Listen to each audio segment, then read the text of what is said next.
तो बच्चों last video हम लोगों ने 3D पर जब बनाया था तो उस पर हमने आपको बेसिक सारा कॉन्सेप्ट लगभग बता दिया था उस वीडियो में, लेकिन अभी इसमें एक छोटा सा एक पार्ट बचा हुआ है, उसको जरा देखें कैसे करना है। एक था projection of 2 points on straight line, इस पे क्वेश्चंस काफ़ी सारे आ जाते हैं पेपर में, ठीक है।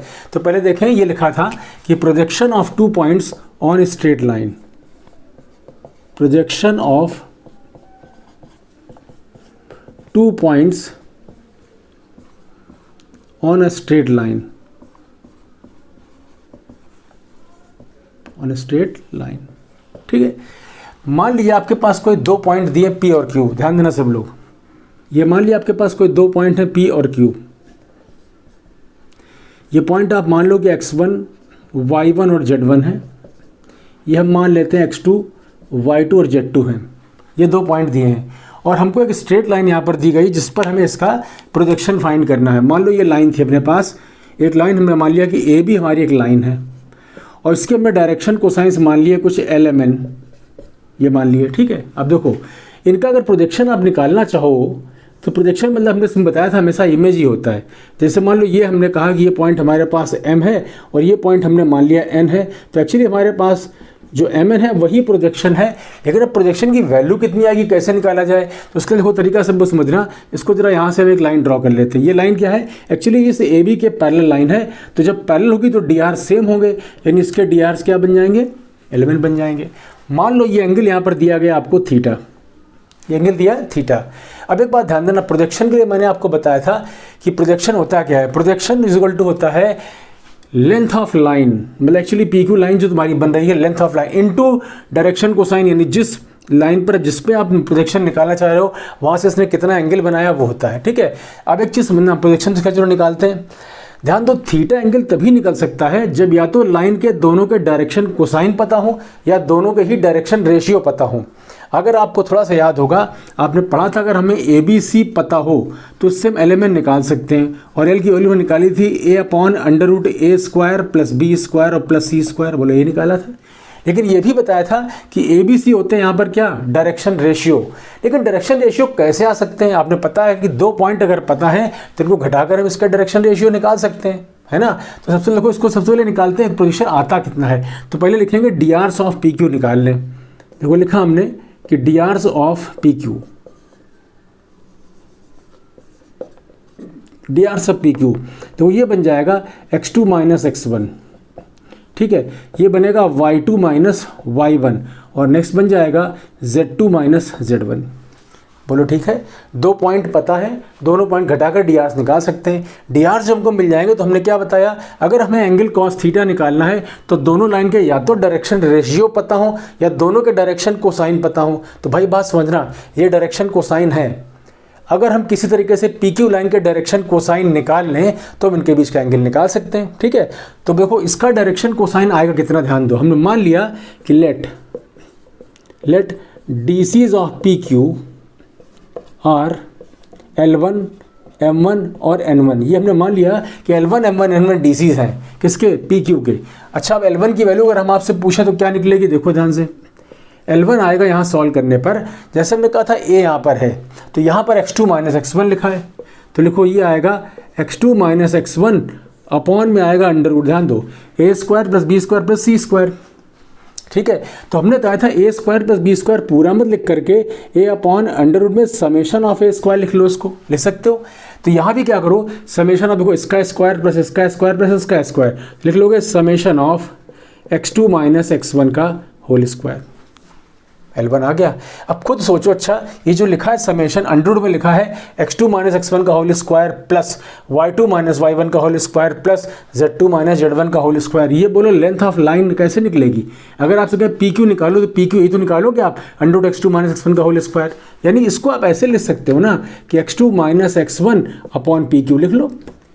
PQ एक्चुअली क्या लेंथ है, ध्यान दो, लेंथ है PQ। बात समझ आ गई। M1 की वैल्यू कितनी आ जाएगी, अब M1 आ जाएगा y2 - y1 अपॉन आएगा PQ, ठीक है। और N1 भी आ जाएगा z2 - z1 अपॉन आ जाएगा कितना, PQ। बोलो L1, M1, N1 मिल गए। LMN पहले से पता थे, अब हम इसका निकाल सकते हैं cos theta. cos theta equal to आएगा LL1 प्लस MM1 प्लस आएगा NN1। बोलो ठीक है, यही तो आएगा। भाई Lmn ये हो गए और L1 M1n ये हो गए, बस रख दो वैल्यू यहाँ पर। देखो cos थीटा आया कितना, ये आ गया L into x2 minus x1 upon P Q plus m into y2 minus y1 upon P Q और plus n into z2 minus z1 upon आ गया पी क्यू। और अगर हम पी क्यू को इधर मल्टीप्लाई कर दें तो ये बन जाएगा P Q cos theta equal to L into x2 minus x1 plus m into आएगा y2 माइनस y1 और प्लस हो जाएगा n into z2 minus z1। अब अच्छा एक बात गौर करो, पी क्यू कॉस थीटा हुआ क्या, एक्चुअली इस लाइन से जो एंगल बन रहा है वो डायरेक्शन कोसाइन हो गया, पी क्यू लेंथ हो गई, तो हमने क्या पढ़ा था, length of line into direction cosine is called projection. तो ये क्या लिखा है भाई, ये लिखा है प्रोजेक्शन, ध्यान दो। तो इस तरह से हमने अगर आपसे कहा कि प्रोजेक्शन क्या होगा, दो पॉइंट का प्रोजेक्शन किसी लाइन पे अगर निकालना पड़ेगा तो फॉर्मूला होगा L x2 minus x1 m y2 minus y1 n z2 minus z1। तो ये देखते हैं, इसमें हम लोग अब नया एक क्वेश्चन देखते हैं। जैसे हमने कहा projection of 2 points on straight line तो हो गया था, ठीक है। अब उसका फॉर्मूला हमने बताया भी क्या होता है, इस पर एक क्वेश्चन देखते हैं किस तरह करना है। तो क्वेश्चन में लिखा है यहाँ पर आपको कि find the projection of 2 points on a straight line whose DRs is given, ठीक है। अब एक चीज़ सोचो, मैंने भी जो आपको बताया कि यदि कभी आपके पास कोई 2 पॉइंट पता है, जैसे मान लिया 2 पॉइंट आपको दिए गए, ये पॉइंट थे 1 2 3, ये पॉइंट था -1 4 और 2, एक लाइन है आपके पास ये, इस लाइन के आपको डी आर्स पता है, डी सीज नहीं पता है, डी आर्स क्या दिए 2 3 -6 दिया गया। अच्छा अब एक सोचो आप इस क्वेश्चन में कि जब आपसे कहा जाए इसका प्रोजेक्शन निकालो, तो सबसे पहले हमने जो भी क्वेश्चन का फॉर्मूला लिखा था L x2 minus x1 m y2 minus y1 और प्लस था n z2 minus z1।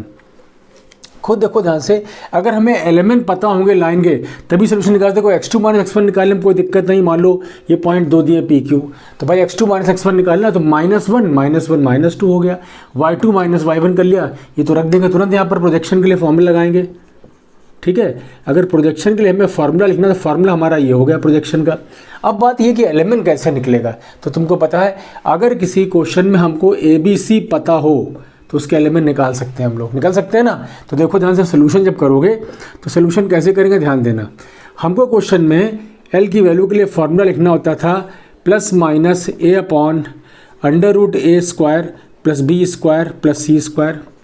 m को लिखते थे हम लोग plus minus b upon √a square plus b square plus c square, जिसको हम समेशन ऑफ a स्क्वायर ही लिख लेते हैं, ठीक है। और n के लिए लिखेंगे plus minus c upon √ summation of a square. चलो एलिमेंट की वैल्यू निकालते हैं। L देखो कितना आएगा, ये आएगा प्लस माइनस 2 अपॉन √, ध्यान दो 4 + 9 + 36 कितना आया 49। 49 का मतलब आ गया प्लस माइनस 2 अपॉन 7। m की वैल्यू अगर निकालोगे अब इसलिए आ जाएगा प्लस माइनस 3 अपॉन √49, यानी ये आ गया प्लस माइनस 3 अपॉन 7। और n की वैल्यू एक्चुअली यहाँ माइनस में ऑलरेडी लिखा गया है, तो -6, इसको प्लस में ले चलना क्योंकि डायरेक्शन साइन पॉजिटिव डायरेक्शन से आप ले रहे हो, तो इसको चाहो तो आप 2/7, इसको 3/7। और देखो यहाँ पर क्लियर है, जब सोल्यूशन लिखोगे तो ये आ जाएगा -6/7। अब देखो ध्यान से, एलिमेंट की वैल्यू अपने को मिल गई, यहाँ से रखो फॉर्मूला प्रोजेक्शन, देखो कितना आ रहा है, लिखो प्रोजेक्शन इक्वल टू अपने पास आ जाएगा। देखो एलिमेंट के 2/7 पता है, लिख दिया 2/7 इंटू x2 माइनस x1 करो तो आएगा -2 प्लस m की वैल्यू आ गई 3/7, लिखोगे 4 - 2 तो कितना आ जाएगा 2, और प्लस ये वैल्यू आएगी -6/7, तो रख दो -6/7 और लिखोगे 2 - 3 दैट इज -1। सॉल्व कर लो, -4/7 प्लस 6/7 और प्लस 6/7, ठीक है। तो सोल्यूशन कितना हो गया 8/7, ये आंसर आ गया 8/7 यूनिट तुम्हारा बन गया प्रोजेक्शन। तो प्रोजेक्शन जब निकालेंगे तो ध्यान रखना, जब तक लाइन का डी आर्स नहीं पता होगा तब तक इसका हम प्रोजेक्शन नहीं निकाल सकते, मतलब सॉरी डायरेक्शन कोसाइन ना पता हो, डायरेक्शन कोसाइन नहीं पता तब तक इसके हम लोग प्रोजेक्शन नहीं फाइंड कर सकते थे। तो प्रोजेक्शन निकालने के लिए पहले डायरेक्शन कोसाइन निकाल लो, इसके बाद को सॉल्व। अच्छा एक चीज़ और ध्यान देना, कभी भी कहा जाए कि इस लाइन का प्रोजेक्शन इस पर परपेंडिकुलर है, ऐसा कहा जाए, फॉर्मूला ये लगेगा, बस यहाँ पे कितना आएगा 0 आएगा। अगर 0 आ जाए तो उसका पोजीशन कैसा हो गया, परपेंडिकुलर हो गया। क्लियर, तो बात समझ में आ गई ना। तो अगला क्वेश्चन देखते हैं, इसका सेकंड नंबर प्रॉब्लम क्या था कि क्वेश्चन नंबर देखें अगला क्वेश्चन लिखा फाइंड द डायरेक्शन कोसाइन या DCs of a line which is equally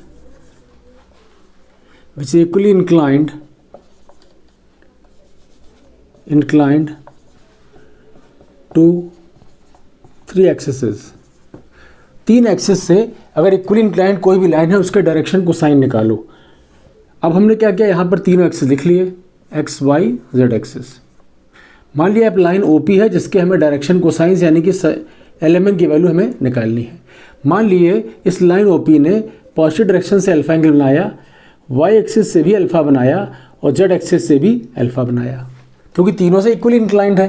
तो इसका मतलब ये क्लियर हुआ कि कॉस अल्फा यहाँ एल होगा, कॉस अल्फा भी यहाँ, जो क्योंकि देखो बीटा जो है वो भी अल्फा ही लिखा हुआ है, तो ये एम आ जाएगा और तीसरा कॉस अल्फा इक्वल टू कितना आएगा, एन आ जाएगा। आपको इस क्वेश्चन में क्या करना है, एलिमेंट की वैल्यूज निकालनी, यानी कॉस अल्फा निकाल लो।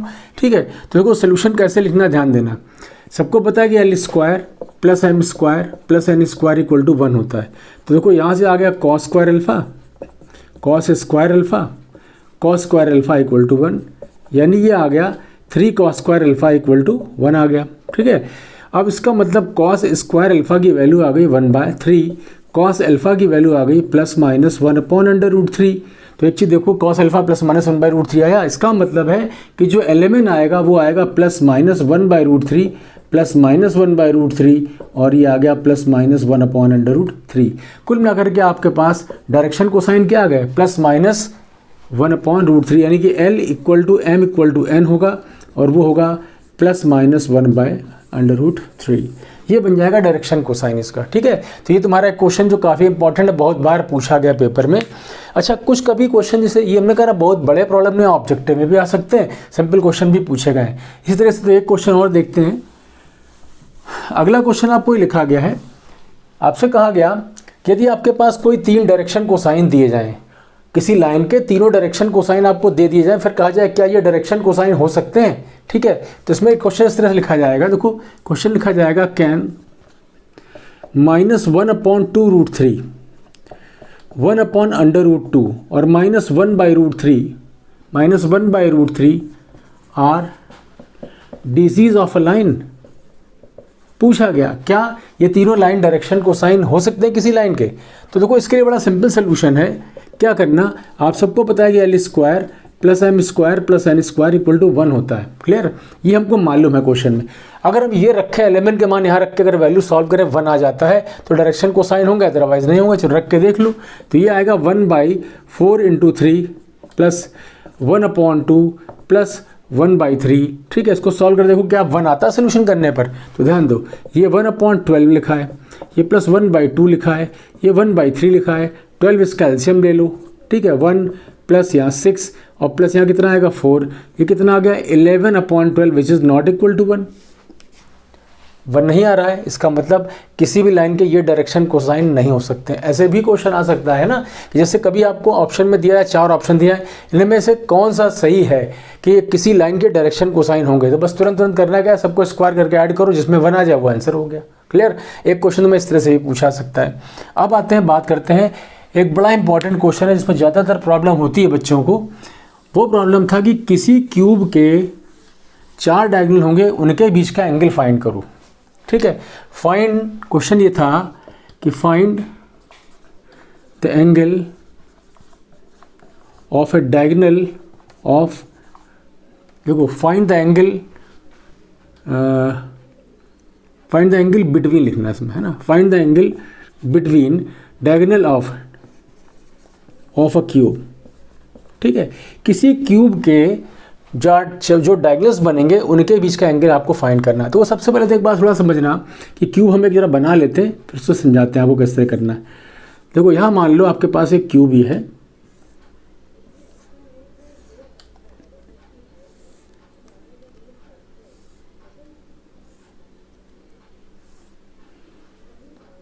ठीक है, ये हमने मान लिया कि हमारे पास ये y एक्सिस है, ये हमारा x एक्सिस है, ठीक है, और ये हमारा z एक्सिस। ठीक, ये मान लिया हमने x y z एक्सिस।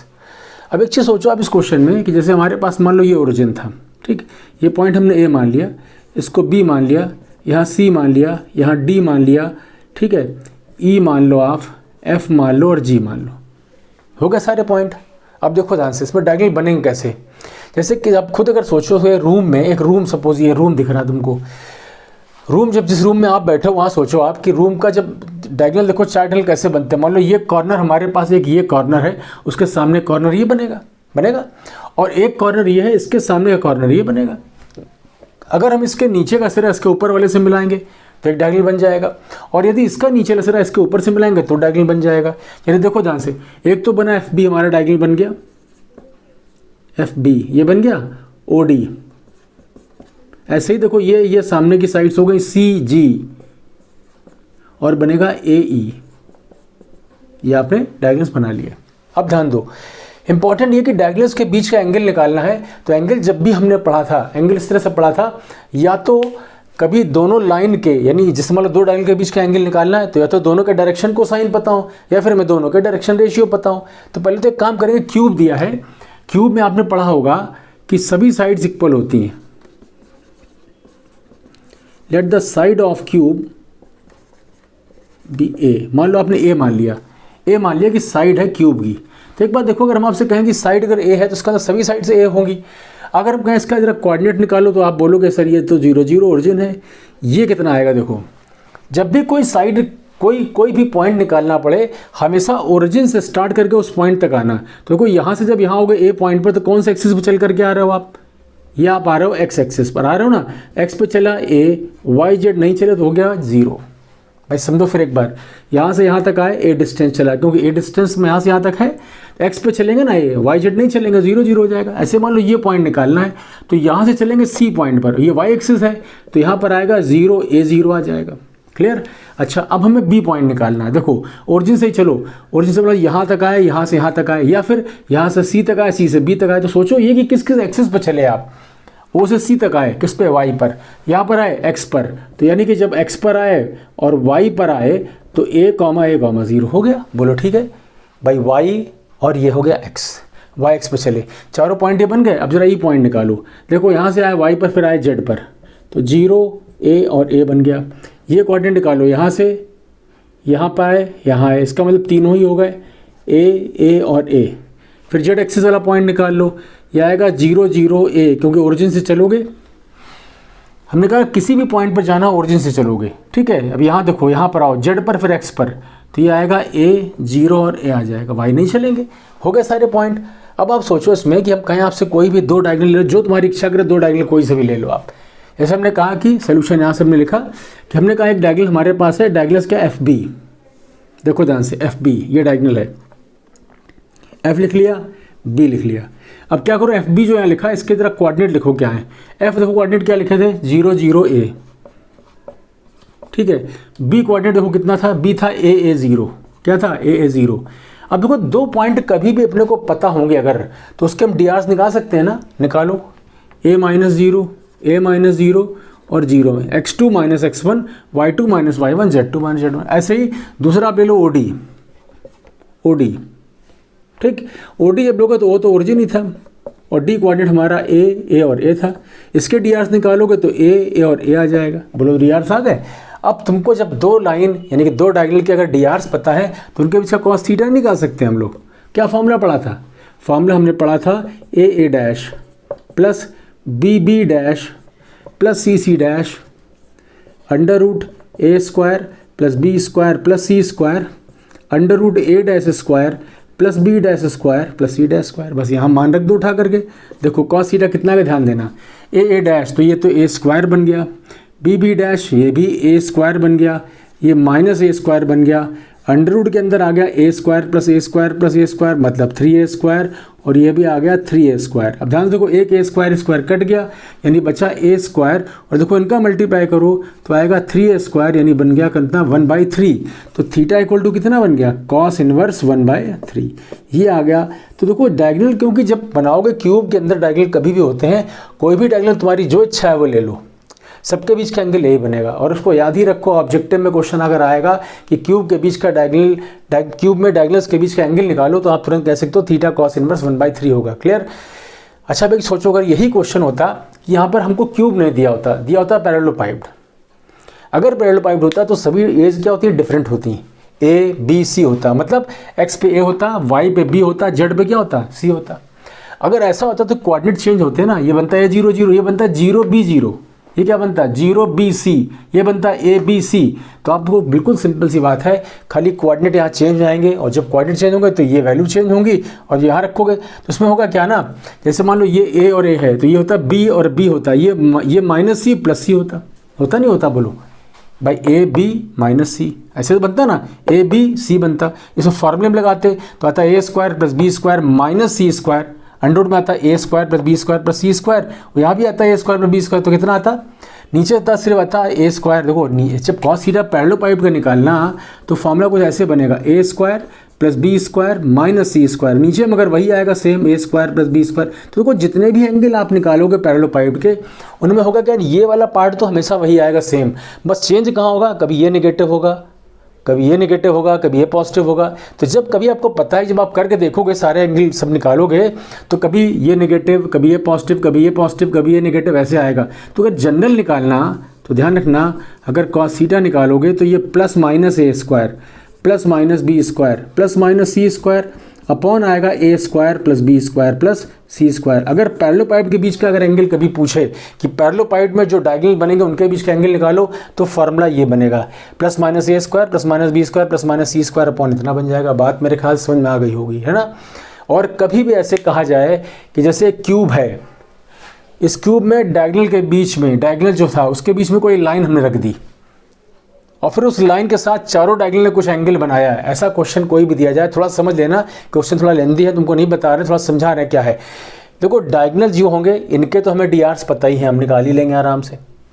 और यदि कोई लाइन इस पर रखी जाए कि मान लो एक लाइन ने अल्फा एंगल बनाया है B के साथ में, तो देखो लाइन जब भी होगी उसके हमेशा डायरेक्शन कोसाइन ही माने जाएंगे, कभी DRs नहीं माने जाएंगे, ठीक है ना।